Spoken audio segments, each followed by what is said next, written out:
আলহামদুলিল্লাহ, সমস্ত তারিফ ও প্রশংসা গুণগান মহান রব্বুল আলামিন ওয়াহদাহু লা শারীকের জন্য, যে আল্লাহ ব্যতীত কেউ ইবাদতের যোগ্য নয়, যে আল্লাহ ব্যতীত কেউ সেজদা পাওয়ার যোগ্য নয়।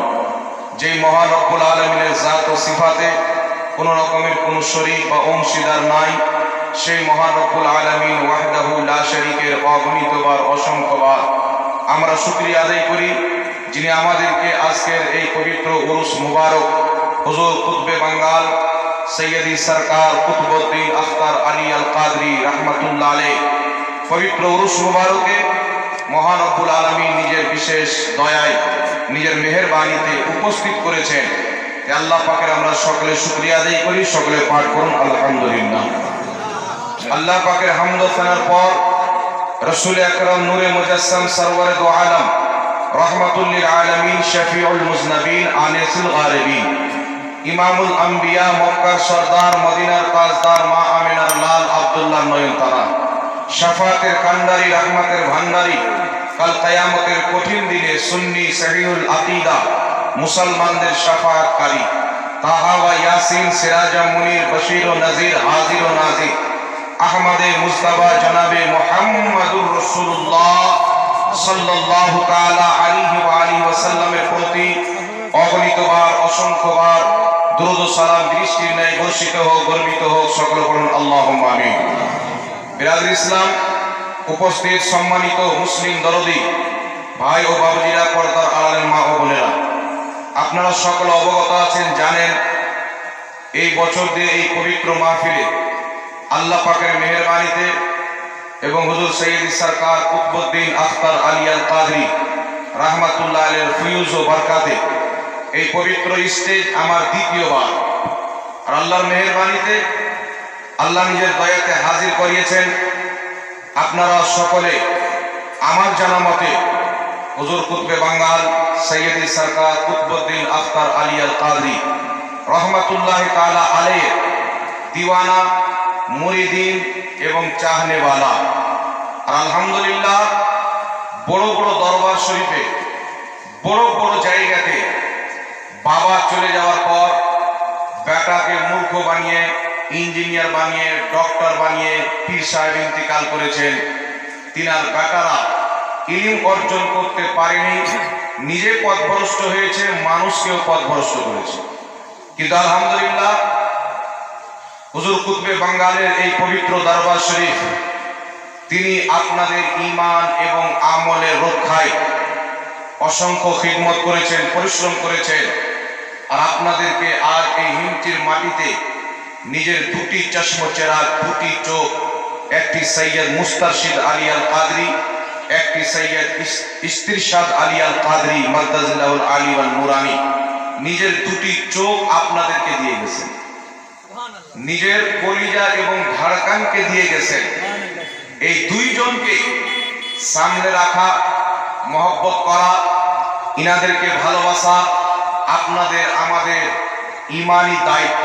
কারণ যদি ইনাদেরকে মহব্বত করা হয়, তাহলে আজ পর্যন্ত সৈয়দ ইস্তিরশাদ আলী আল কাদরি এবং ছোট হুজুর বড় হুজুর দুইজনের পিতা হুজুর কুতুবে বাঙ্গালের আত্মা নিজের কবরে শান্তি পাবেন। আপনাদের প্রতি খুশি হয়ে আপনাদের জন্য দোয়া করবেন ইনশাআল্লাহ। আর আমরা আহলে সুন্নাত ওয়াল জামাত, আমরাও জিন্দা, আমাদের নবীও জিন্দা, আমাদের প্রিয় মুর্শিদ আল্লাহর ওলিগণও জিন্দা। জোরে বলেন সুবহানাল্লাহ। আর এটা কোনো বানোয়াটি আকীদা নয়। সর্বপ্রথম আমার যেহেতু নাম ঈমান এবং আকীদার ব্যাপারে আছে, তো আমরা হচ্ছি পীর মুর্শিদ মাননেওয়ালা, আউলিয়া কেরামকে মহব্বত করনেওয়ালা। আউলিয়া কেরামকে মহব্বত করার সবচাইতে বড় কারণ হচ্ছে যে বুখারী শরীফের হাদিস, আল্লাহ তাবারাক ওয়া তাআলা রাসূল বলেন, ইন্নাল্লাহ তাআলা ক্বাল মান আদালি ওয়ালিয়ান ফাকাদ আযানতুহু বিল হারব। আল্লাহর হাবিব বলছেন, নিশ্চয়ই আমার আল্লাহ বলেছেন, যেই ব্যক্তি আমার ওলির সাথে দুশমনি করলো, আমি আল্লাহ তার সাথে যুদ্ধ ঘোষণা করলাম। সুবহানাল্লাহ। এই হাদিস দ্বারা স্পষ্টভাবে প্রমাণিত হয় যে আউলিয়া কেরামকে যেই ব্যক্তি না মানবে, যেই ব্যক্তি তাদেরকে আল্লাহ পাক তাদের সাথে জিদ্দর ঘোষণা করেছেন, আর যারা তাদেরকে মানবে আল্লাহ তাবারাক ওয়া তাআলা তাদেরকে মহব্বত করবেন। জয় বলতে হবে সুবহানাল্লাহ। আল্লাহ জিদ্দ এটা নয় যে তালোয়ার নিয়ে যুদ্ধ করতে আসবে। আল্লাহর জিদ্দ অর্থাৎ তাদেরকে জাহান্নামের জ্বলন্ত আগুনে ফেলে আযাব দেওয়া হবে। তো আউলিয়া কিরামের মহব্বত জাহান্নামের আযাব থেকে মানুষকে রক্ষা দান করে। এর দলিল হচ্ছে মহান রব্বুল আলামিন পবিত্র কুরআনুল কারীম সূরাতুল কাহফের মধ্যে আসহাবে কাহফের বর্ণনা করেছেন। আসহাবে কাহফ যিনারা নবী ছিলেন না, রাসূল ছিলেন না, আল্লাহ তাবারাক ওয়া তাআলার ওলি বান্দা ছিলেন, নেক বান্দা ছিলেন। তিনাদের সাথে একটা কুকুর থাকতো। পবিত্র কুরআনুল কারীমের মধ্যে আসহাবে কাহফের সংখ্যা কোন আয়াতে বাড়ানো হয়েছে, কোন আয়াতে একটা কম বলা হয়েছে, কিন্তু কোন জায়গাতে কুকুরকে আল্লাহ পাক বাদ দেননি। ওই কুকুর আল্লাহ তাবারাক ওয়া তাআলার মেহেরবানিতে জান্নাতে যাবে। তাদের জান্নাতে যাওয়ার কারণ হচ্ছে আসহাবে কাহফের কুকুর আল্লাহর ওলিদের দরবারে থাকবে, তাদেরকে মহব্বত করত। আল্লাহর ওলিকে মহব্বত করার কারণে আল্লাহ ওই কিতমির নামক কুত্তাকে জান্নাতি বানিয়ে দিয়েছে।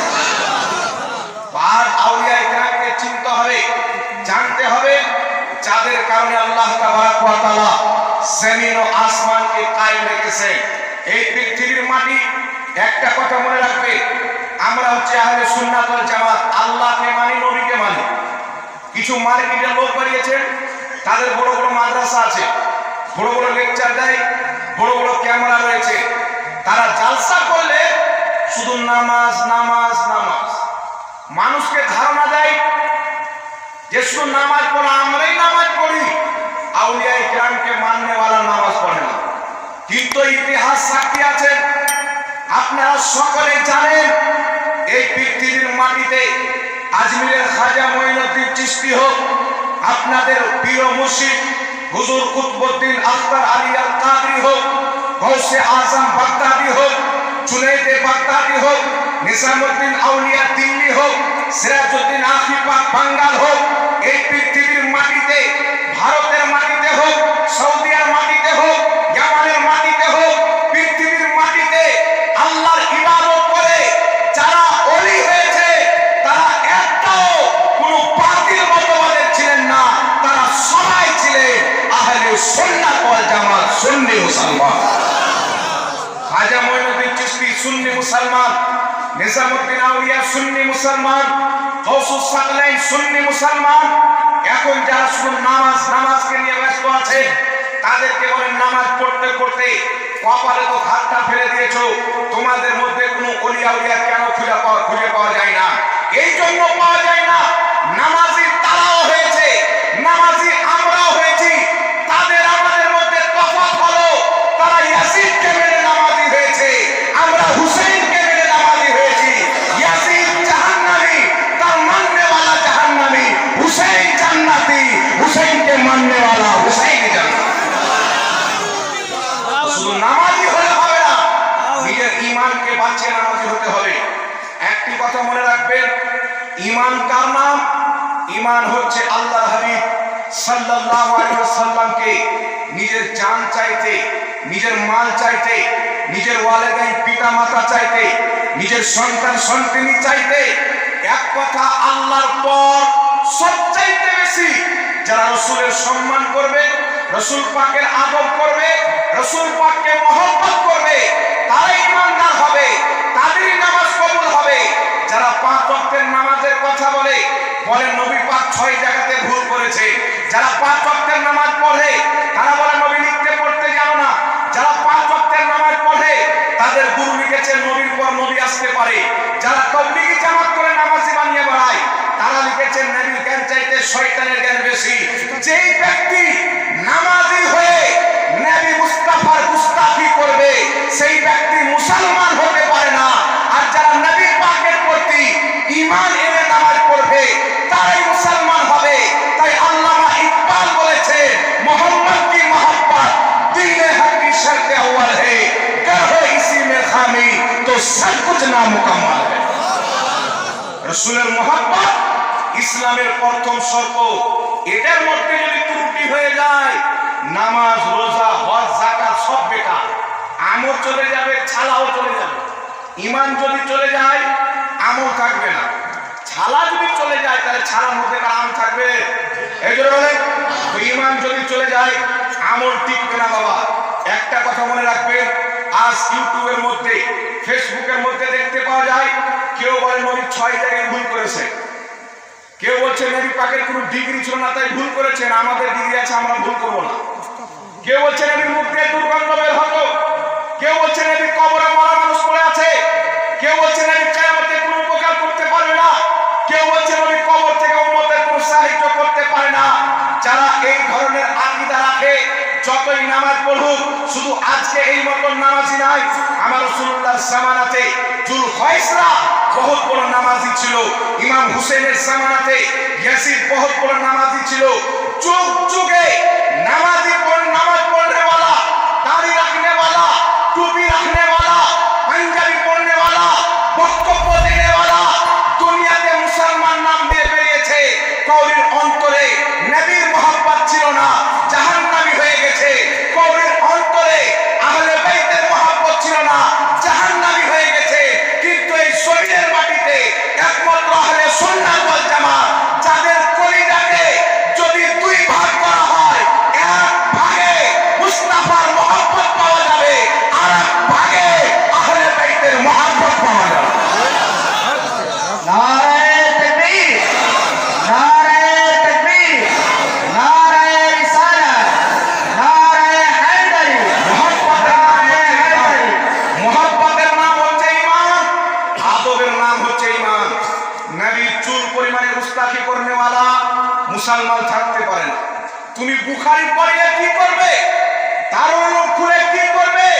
তোমাদের পূর্বপুরুষ যার নাম হচ্ছে ইবলিস 6 কোটি বছর আল্লাহকে সাজদা করেছিল, 6 কোটি বছর আল্লাহর ইবাদত করেছিল, আল্লাহ তাকে জান্নাত দান করেছিল, ফেরেশতাদেরকে পড়িয়েছিল। কোন দারুল উলুমে নয়, জামিয়া আজহার বিশ্ববিদ্যালয় নয়, ইংল্যান্ডের বিশ্ববিদ্যালয় নয়, সৌদি আরবের বিশ্ববিদ্যালয় নয়, ইবলিস 7 আসমানের উপরে আল্লাহ তৈরি করা বিশ্ববিদ্যালয়ে ফেরেশতাদেরকে পড়াতো। আল্লাহ পাক বললেন উসজুদু লি আদম, আদমের সম্মান করো, আদমকে সাজদা করো, আদমকে মেনে নাও, আদমের তাজিম করো। ইবলিস বলেছিল আল্লাহ 6 কোটি বছর তোমাকে সাজদা করেছি, তোমাকে মেনেছি, তোমাকে সাজদা করেছি, তোমার সম্মান করেছি, আরো কোটি কোটি বছর, মিলিয়ন মিলিয়ন বছর, আরব খারব বছর তোমাকে মানবো, তোমার ইবাদত করব, কিন্তু আল্লাহ আমি আদমের সম্মান করতে পারবো না। আল্লাহ পাক বললেন না ইবলিস তোমার নামাজ তোমাকে বাঁচিয়ে নিল। নারে তাকবীর, নারে রিসালাত।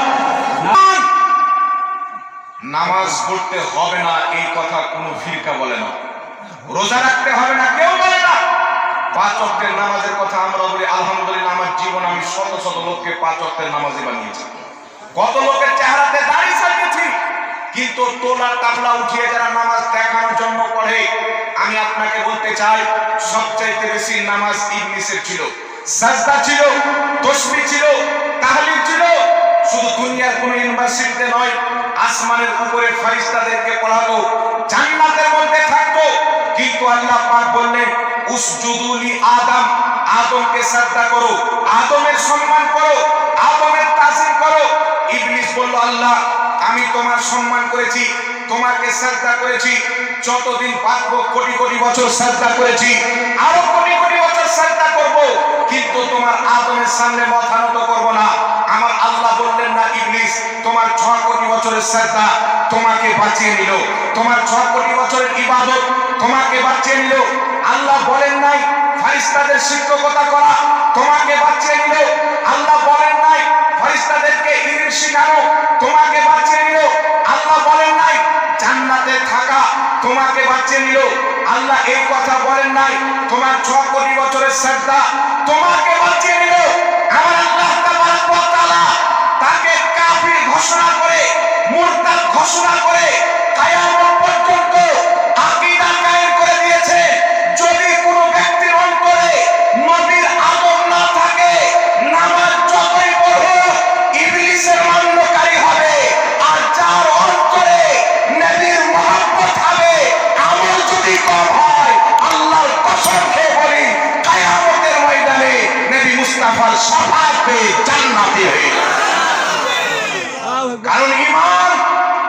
শুধু নামাজের নাম নয়, রোজার নাম নয়, হজের নাম নয়।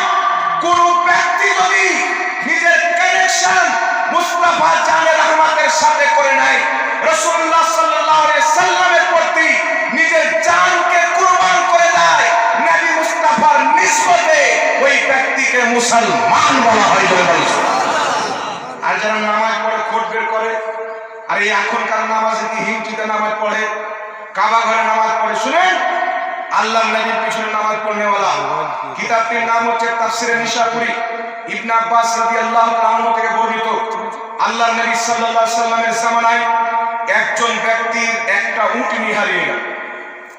নবী পাক সাল্লাল্লাহু আলাইহি সাল্লাম বললেন, তোমার উট অমুক জায়গাতে রয়েছে। একজন মুনাফিক বাইরে গিয়ে বলছে, মুহাম্মদ সাল্লাল্লাহু আলাইহি সাল্লাম বলছেন অমুকের উটনি অমুক জায়গাতে রয়েছে। মুহাম্মদ কি গায়েব জানে? মুহাম্মদ তো গায়েব জানে না, কি করে বলতে পারে? আমার আল্লাহ বলছেন জিবরিল তাড়াতাড়ি চলে যাও। আল্লাহ আয়াত কি দিয়ে পাঠাচ্ছেন? নামাজ কোথায় পড়তো? যেই মুনাফিক এই কথা বলছে, 5 ওয়াক্তের নামাজ ইমামুল আম্বিয়া, যেই নবীর পিছে আদম আলাইহিস সালাম থেকে নিয়ে ঈসা আলাইহিস সালাম পর্যন্ত প্রত্যেক নবী রাসূল নামাজ আদায় করেছে, সেই নবীর পিছে 5 ওয়াক্তের নামাজ পড়নেওয়ালা, যুদ্ধ ময়দানে শরীক হনেওয়ালা শুধু এতটুকু কথা বললো, মুহাম্মদ কি গায়েব জানে? আল্লাহ পাক আয়াত অবতীর্ণ করলেন, ওয়ালা ইন সাআলতাহুম লা ইয়াকুলুন্না ইন্নামা কুন্না নাখুদু ওয়া নালআবু কুল আবিল্লাহি ওয়া আয়াতিহি ওয়া রাসূলিহি কুনতুম তাস্তাহজিউন। আল্লাহ বলছেন মাহবুব, তাকে যদি জিজ্ঞাসা করা হয় সে বলে আমি তো মজাক করতেছিলাম, আমি তো ঠাট্টা করতেছিলাম। আল্লাহ পাক বলছে তুমি কি আল্লাহর আয়াতকে নিয়ে ঠাট্টা করো, আল্লাহ রাসূলকে নিয়ে ঠাট্টা করো? লা তা'তাযিরু কাদ কাফারতুম বাদা ঈমানিকুম। তুমি বাহানা করিও না, নামাজ তো নবীর পিছে পড়েছো, কাবার তাওয়াফ করেছো, যুদ্ধতে শরীক হয়েছো, কিন্তু আমার নবী মুস্তাফা জ্ঞানের প্রতি আঙুল তোলার কারণে লা তা'তাযিরু কাদ কাফারতুম বাদা ঈমানিকুম, তুমি আমার নবী জ্ঞানের প্রতি আঙুল তোলার কারণে ঈমান আনার পর কাফির হয়ে গেছো। নবীর অসম্মান করার কারণে, নবীর জ্ঞানের প্রতি আঙুল তোলার কারণে ঈমান আনার পর তুমি কাফির হয়ে গেছো। ওই মুনাফিক নবীর পিছনে নামাজ পড়ছিল, নবীর বেয়াদবি করার কারণে আল্লাহ বলেন কাফির হয়ে গেল। এই আয়াত থেকে স্পষ্ট প্রমাণিত হলো 40 দিন চিল্লাতে চলে গেলে, 1 বছর চিল্লাতে চলে গেলে, তাবলীগী জামাত প্রতিষ্ঠিত করে দিলে শুধু ঈমানদার হওয়া যায় না। তোমাদের আকাবির লিখেছে নবীর জ্ঞান চাইতে শয়তানের জ্ঞান বেশি। কিতাবটির নাম বারাহিনে কাতিয়া, দেওবন্দের ছাপ, পৃষ্ঠা নাম্বার 122 এর মধ্যে লিখেছে। সেই কিতাবের মধ্যে লিখছে নবীকে পিঠ পিছনের খবর ছিল না। তোমাদের তাবলীগী জামাতের মুজাদ্দিদ আশরাফ আলী থানভী লিখতেছে হিফজুল ঈমান 8 নম্বর পৃষ্ঠায় নবীর মতন জ্ঞান পশু পাখিকে আছে। তো তোমাদের মধ্যে আর ওই মক্কার মুনাফিকের মধ্যে আমরা তফাৎ দেখতে পাই না। আরে শুনো, জান্নাতি হওয়ার পরিচয় হচ্ছে মুস্তাফার গোলাম হওয়া, আর জাহান্নামী হওয়ার পরিচয় হচ্ছে মুস্তাফার গাদ্দার হওয়া। নামাজ করলে হবে না বাবা, নামাজ তো পড়তেই হবে। কেউ মানা করেছে? এই জন্য বলে আপনাদের প্রিয় মুর্শিদ নিষেধ করেছে, সবাইকে নামাজ পড়তে বলেছে। আলহামদুলিল্লাহ হিমচিতে অনেক যুবকের চেহারাতে দাড়ি, মাথায় টুপি, নামাজই দেখতে পাই। সুবহানাল্লাহ হবে না? ঈমান যদি না থাকে বাবা, নামাজ দিয়ে কি করবে?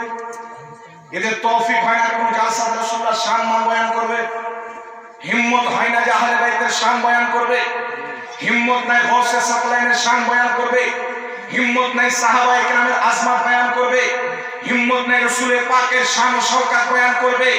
আল্লাহর কসম খেয়ে বলি, ৭২ জাহান্নামী ফিরকাকে হটিয়ে এই জমিনের মাটিতে একটি আহলে সুন্নাত ওয়াল জামাত যে পুরো বছর নবীর শান বয়ান করে, আহলে বাইতের আজমত বয়ান করে, সাহাবায়ে কেরামের তাজিম বয়ান করে, আলহামদুলিল্লাহ আহলে সুন্নাত ওয়াল জামাত একটি দল, যে দলের অন্তরে নবীর মহব্বত আছে, সাহাবার মহব্বত আছে, আহলে বাইতের আতাহারের মহব্বত আছে। ইহুদি খ্রিস্টানদের তৈরি করা দল নয়, যে দল শুধু আল্লাহ আল্লাহ করে রাসূল পাককে ভুলে যাবে। এটা ইহুদিদের ইংরেজদের দেওয়া পার্টি নয়, যে শুধু আল্লাহ আল্লাহ করবেন, সাহাবা আহলে বাইতকে ভুলে যাবেন। দেখেন আহলে সুন্নাত ওয়াল জামাতকে, যেখানে জালসা হবে খোদার গুণগান, রসুলের গুণগান, মুহররমুল হারামের পবিত্র মহিনাতে আহলে বাইতের গুণগান, সারা বছর সাহাবায়ে কেরামের গুণগান। তো আমরা আহলে সুন্নাত ওয়াল জামাত না নাসবিদের সাথে আমাদের সম্পর্ক, না রাফজিদের সাথে সম্পর্ক, না ওয়াহাবিদের সাথে সম্পর্ক, না দেওবন্দিদের সাথে সম্পর্ক, না কাদিয়ানীদের সাথে সম্পর্ক। আমাদের সম্পর্ক আজমিরের খাজা মঈনুদ্দিনের সাথে, বাগদাদের গাউসে আজমের সাথে। আর ইনশাআল্লাহ কিয়ামতের ময়দানে গাউসে আজম আগে আগে গাউস পাকের মুরিদ, কাদেরী মুরিদ গাউস পাকের পিছে পিছে জান্নাতে যাবে। এই জন্য বিরাদ ইসলাম আকীদা সুধার করতে হবে।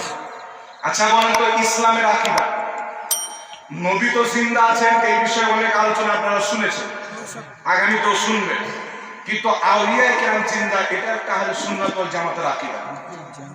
এর দলিল আপনাদেরকে মাত্র কয়েকটি বলবো, যেহেতু সময় কম, হাজার চলেছে।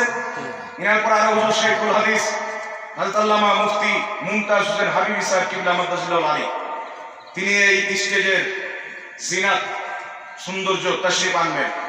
আল্লাহর ওলিগণ চিন্তা, আপনি চিন্তা করেন যে তবলিগি জামাতের গুরু ইসমাইল দেহলভী তাকওয়াতুল ঈমানে লিখেছেন নবী মনে মাটির সাথে মিশে গেছে, তাহলে এদের নিকটে ওলি জিন্দা আছে এটা ধারণা করবে? এটা কোনদিন মানবে? কিন্তু নবীর হাদিস কি শিক্ষা দেয়? কিতাবটির নাম হলো তিরমিজি শরীফ। তিরমিজি শরীফ একটি বিশুদ্ধ সনদে হাদিস। একজন সাহাবী একটি জায়গাতে তাবু খাটালেন। তাবু মানে জানেন তো? চালা খাটালেন, তাবু খাটালেন। তো সাহাবী বলছেন, আমি শুনতে পেলাম ওই জায়গার মাটির ভিতর থেকে সূরা মুলকের তেলাওয়াতের আওয়াজ আসছে। সাহাবী সম্পূর্ণ সূরা মুলক তেলাওয়াত শ্রবণ করলেন। নবী পাককে গিয়ে বলছেন, ইয়া রাসূলুল্লাহ, আমি একটি জায়গায় তাবু খাটালাম, আমি জানতাম না ওখানে কোনো মুসলমানের কবর আছে। আমি দেখলাম সেই কবরবাসী নিজের কবরে সূরা মুলকের তেলাওয়াত করতেছে। আমার নবী বললেন, না, এটা তোমার ওহাম, এটা তোমার ভুল, এটা তোমার ব্রেনের ভুল। আল্লাহ নবী সাল্লাল্লাহু আলাইহি সাল্লাম কথাটিকে সমর্থন করে আকীদা দিয়ে দিলেন, দুনিয়াতে কেউ যদি আল্লাহর ওলি হয়ে কবরে যায়, দুনিয়াতেও কোরআন তেলাওয়াত করে, কবরেও কোরআন তেলাওয়াত করে। তাই ইমাম জালালউদ্দিন সিউতি, আশিকে রাসূল, ইমামুল মুহাদ্দিসিন, খাতিমুল মুহাক্কিকিন, জালালাতুল ইলম, ইমাম জালালউদ্দিন সিউতি রাহমাতুল্লাহ আলাইহি নিজের কিতাব শারহুস সুদুরের মধ্যে লিখতেছেন যে আল্লাহ তাবারাক ওয়া তাআলা ওলি যখন ইন্তিকাল করে, তার কবরের মধ্যে আল্লাহ পাক ফেরেশতাদের মাধ্যমে একটি কোরআন তাদেরকে উপহার দেয়। তারা নিজের কবরে আল্লাহ পাকের কোরআন তেলাওয়াত করে। সুবহানাল্লাহ। নবী পাক কি আকীদা দিলেন? কোরআন তেলাওয়াত করেন আল্লাহর ওলি কবরে। মুহাদ্দিস কি আকীদা দিচ্ছে? আল্লাহর ওলি কবরে কোরআন তেলাওয়াত করে। আরেকটি হাদিসের বিশুদ্ধ কিতাব হাকিম আল মুস্তাদরাক আলা সাহিহাইন, বেইরুত লেবানন থেকে কিতাবটি প্রকাশিত। সেই কিতাবের মধ্যে একটি বিশুদ্ধ সহিহ সনদে হাদিস বর্ণিত। ইমাম হাকিম হাদিসটি উল্লেখ করে সহিহ বলেছে, নবী পাকের মেয়ে হযরতে সাইয়্যিদাতুন নিসা ফাতেমাতুজ জাহরা রাদিয়াল্লাহু তাআলা আনহু একদিন হযরতে আমির হামজা, আমার আপনার নবীর চাচা হযরতে মা ফাতেমা রাদিয়াল্লাহু তাআলা আনহার দাদা, তিনার কবর জিয়ারত করতে গেলেন। হযরতে মা ফাতেমা সালাম দিচ্ছেন, আসসালামু আলাইকুম ইয়া জাদ্দি। কাকে সালাম দিচ্ছেন? হযরতে আমির হামজাকে, যিনি নবীর সাহাবী, আল্লাহর ওলি। তো কবরের ভিতর থেকে উত্তর আসেন, ওয়া আলাইকুমুস সালাম ইয়া বিনতি। এর জন্য সুবহানাল্লাহ। ইনি সালাম দিলে আপনার প্রতি সালামতি হোক, হে আমার দাদা। হযরতে আমির হামজা কবরের ভিতর থেকে উত্তর দিচ্ছেন, তোমার প্রতিও সালামতি হোক আমার নাতনি। এই হাদিস দ্বারা স্পষ্টভাবে প্রমাণ হয়ে গেল, যারা নবী তো নবী, দুনিয়াতে যারা নবী মুস্তাফার সচ্চা পাক্কা গোলাম হয়ে, ওলিয়ে কামিল হয়ে নিজের কবরে যাবে, নবী মুস্তাফার হাদিস মোতাবেক, মা ফাতেমার হাদিস মোতাবেক তার নিজের কবরে জিন্দা থাকে। এটাই হচ্ছে সালাফদের আকীদা, এটাই হচ্ছে হাদিসের আকীদা, এটাই হচ্ছে মুস্তাফার দেওয়া আকীদা, এটাই হচ্ছে সাহাবার দেওয়া আকীদা। তার কারণে একজন দিওয়ানা বলেছে, জমি मैली नहीं होती, ज़मन मैला नहीं होता, मोहम्मद के गुलामों का कफन मैला नहीं होता। আর তুমি লিখছেন নবী কবরে মরে গেছে, মরে মাটির সাথে মিশে আছেন, বলছে আমার নামাজ পড়ি, তোর নামাজ কি করবি রে? তোমার আব্বা ইংলিশের নামাজ কবর হয়নি তো তোমার নামাজের খবর কি? তুমি বলছো নবীর জ্ঞান চাইতে শয়তানি জ্ঞান বেশি। দুনিয়াতে বাবা আপনাদের হিমচি মাদ্রাসা, এখানে বাচ্চা যখন পড়াশোনা করে সকাল সন্ধ্যা আল্লাহ নবী প্রতি সালাত ও সালাম পাঠ করে, তাদেরকে ইশকে রাসূলের জাম হুজুর আখতারুল কাদরি রাহমাতুল্লাহ আলাইহির ফয়েজ রূপে পান করানো হয়। তারা বড় হয়ে মুস্তাফার গাদ্দার হবে না, ওয়াফাদার হবে, মানুষকে মুস্তাফার ওয়াফাদার বানাবে। আর এদের মাদ্রাসায় কি করা হয়? এদের মাদ্রাসায় বাচ্চাকে শিক্ষা দেওয়া হয় নবী লিখতে পড়তে জানতো না। ও তোমাদের নবী হবে যাকে লেখার ঢং ছিল না, পড়ার ঢং ছিল না, যে মনের মাটির সাথে মিশে গেছে। কিন্তু আল্লাহর কসম, যিনি মুসলমানদের নবী, যিনি হচ্ছেন আল্লাহর নবী, মা ফাতেমার বাবা, হাসনান কারিমাইনের নানা মুহাম্মদ রাসূলুল্লাহ, তিনি লিখতে জানতেন কিনা তা নারে তাকবীর, করে দেয়। নারে তাকবীর, নারে তাকবীর, নারে রিসালাত, নারে রিসালাত, নারে হায়দারি, নারে হায়দারি, নারে